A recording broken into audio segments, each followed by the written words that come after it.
Welcome to Read Your Comics. Today I'm talking about Daredevil, Man Without Fear, #1.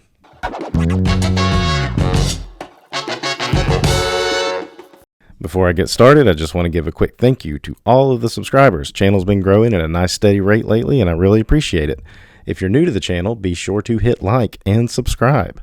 This book is another one that's part of my exploration of the top-selling books of 1993. I was actually a little shocked to find out that this book was not in the top 300. In fact, it came in number 53 of the month it came out. So again, that kind of shows you where the state of comics were, that a Frank Miller Daredevil book and his return to Daredevil couldn't even crack the top 300 for the whole year. That said, I mean, it's still a pretty desirable book that when it came out, and I remember it getting like Wizard coverage and stuff at the time. And honestly, this was probably my first Frank Miller Daredevil exposure. His original run was already done by the time I was old enough really getting into comics.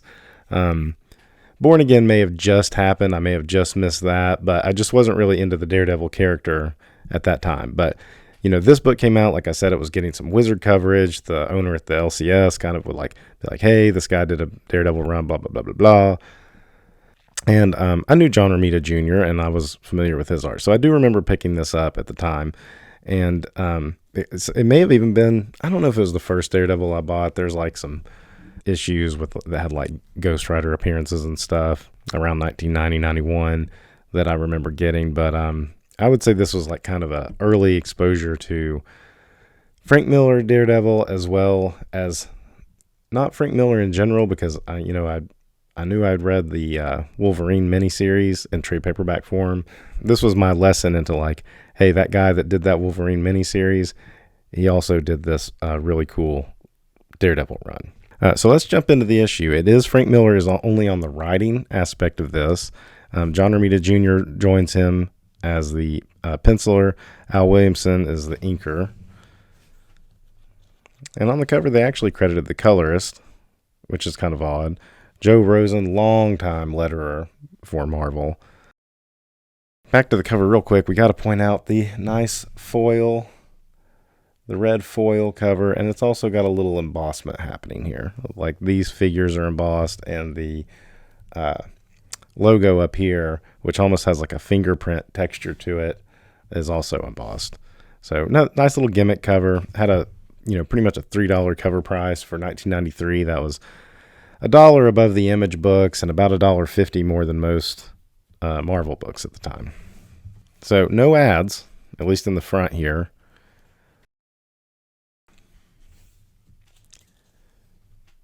Got a nice little like even introduction about why they're doing this to celebrate the 30th anniversary of the character. I like this kind of blue line layout right here. This series is more or less an origin series. It's almost like Daredevil Year One. Frank Miller had already kind of retconned some of Daredevil's origin in his run by introducing Stick and talking about and building that aspect of Daredevil's background. And then, of course, he went on to do Batman Year One. So he already had that history of, reinventing from the ground up. So, coming back to do a Daredevil Year One more or less was kind of a no-brainer. Here's kind of the same artwork.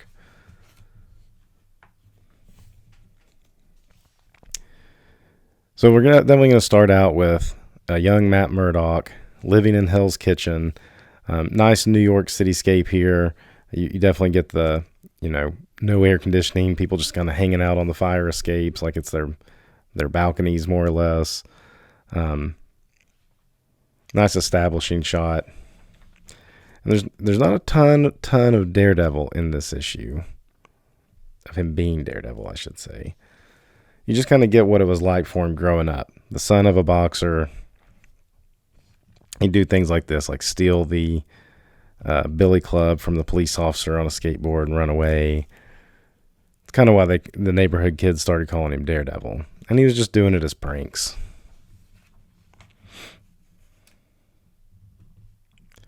More background on his dad. And I really think the John Romita Jr. art complements Frank Miller.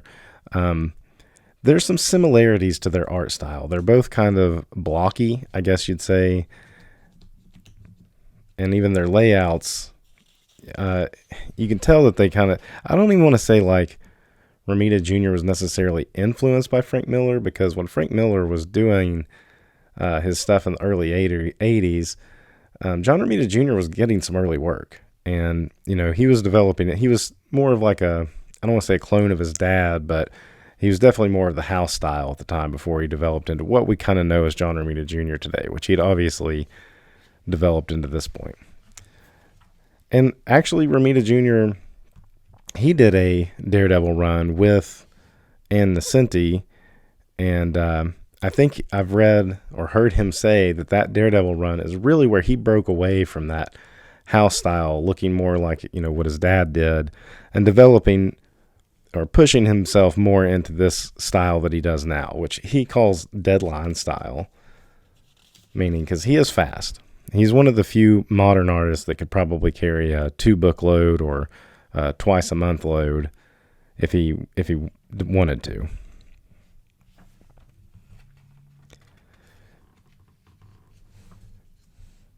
We have the Jack Murdock being a little abusive, but he's doing it. I'm sure he was raised this way, but in his quest to keep Matt on the straight and narrow, he's also abusive at the same time. He loves Matt a lot, but he's just doing what he knows how. And it's kind of that story of like, he's a single dad and probably wasn't really cut out to be a loving father. I'm sure if you probably delve deeper into this, I'm sure he came up this way too. And that's what, probably got him into like boxing and getting mixed up in like, kind of a criminal underworld, even though he wasn't necessarily a criminal himself, but that amateur boxing stuff, I'm sure was ripe with corruption. And like, if you were just even being an athlete in it, you couldn't help but get involved in the corruption. So here they are picking on Matt. So now Matt's not fighting back because his dad doesn't want him to fight back. So he's just basically getting bullied. They're calling him Daredevil, but he's still wanting to learn how to fight.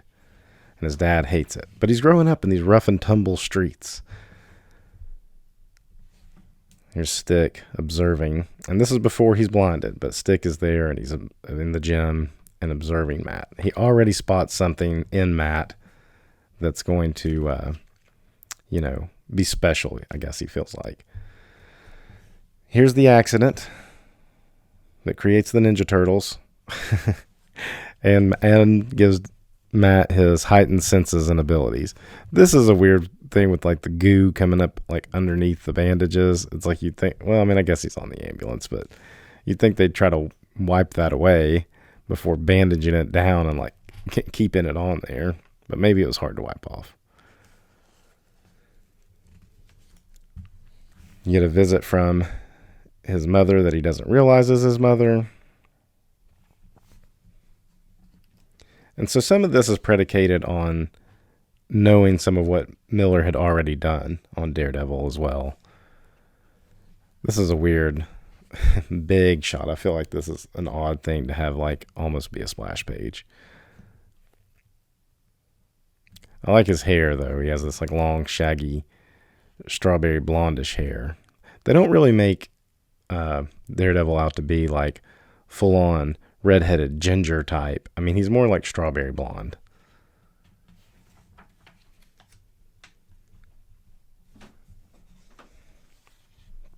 So now he's starting to develop the heightened senses. They didn't really do like a big, here it kind of mentions some of the stuff about like how he feels the gold and hears more, but they don't really have him doing like an overwhelming, like the senses overtaking him moment when he first wakes up. So then we just have basically, you have Stick observing from the background. Matt, even though he's blinded, trying to do like some parallel bars here. He's doing what he can. And when he hears, quit feeling sorry for yourself and get up. Who? And the Stick in this is interesting because he's definitely a much younger Stick than we'll see him in the main Frank Miller run. So then we get like Stick essentially training him. Pretty good montages of Stick just whacking him and then making him use the force and try to defend himself, to where he finally, gets a clunk on the head, and then he's mad, and then finally was able to stop it. So much more in-depth detail about him with Stick. This is kind of reminiscent of what he does when he's lost his radar sense and trying to get it back with Stick in the main Daredevil run. But here we see him doing it as a kid with all his senses, or his learning his new senses.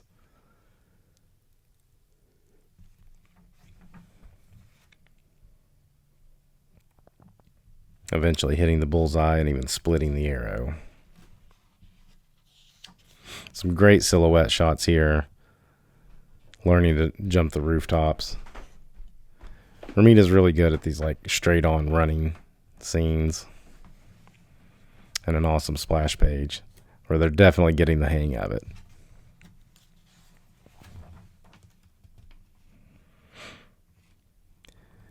Here's where we get Jack Murdock training for his next fight, and he's being told to throw the fight.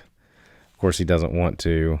And then, we've been told this story so many times, it's just kind of cutting to the chase right here. It's more about Matt being trained. So here's, the fight that he's told to throw but doesn't.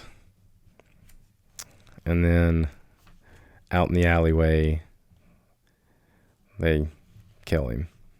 His face is all battered up there.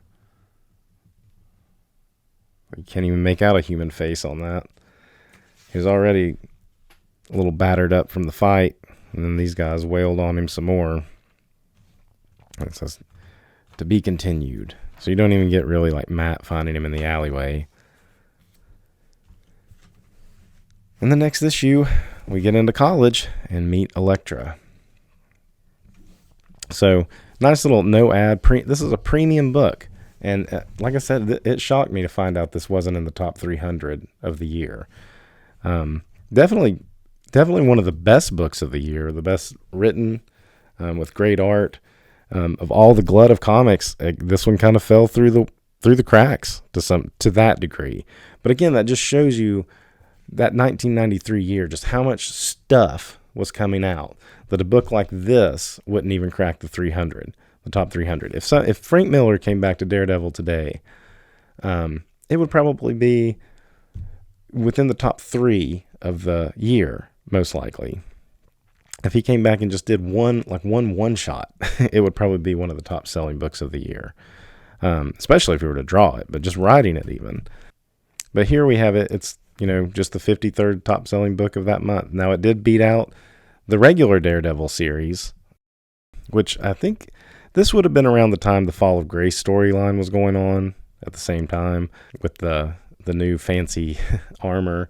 That I kind of say that era of Daredevil is the blemish on an extensive run of Daredevil, really starting with Frank Miller and then even Ann Nesenti's run with John Romita Jr. And then you get to that area where like the Fall of Grace story, which has some really good McDaniel's art in it, but people just look at that as like it just wasn't a good story. But that's quickly followed up by a really fun Carl Kessel run that gets Daredevil back to his more like its Silver Age roots of being like fun and kind of wisecracking. And then Joe Kelly does a really good run where Gene Colan even comes back for several issues. And then it's relaunched with Joe Quesada and Marvel Knights. And since then, you've had, the Kevin Smith Quesada run. David Mack did some issues. The Bendis run. The Brubaker run. And it goes on to where it's just been... So Daredevil is just so consistently written that I would say this 90s era, outside of this miniseries, is like the one big blemish of the Daredevil of the last 40 years. Anyway, that's all I got for this one. I don't have the single issues of the rest of this. I have a trade paperback. So if you want me to do more, I could probably pick the rest of the series up and do them one by one or read them out of the trade. Just let me know in the comments. That's all I got for now. As always, read your comics.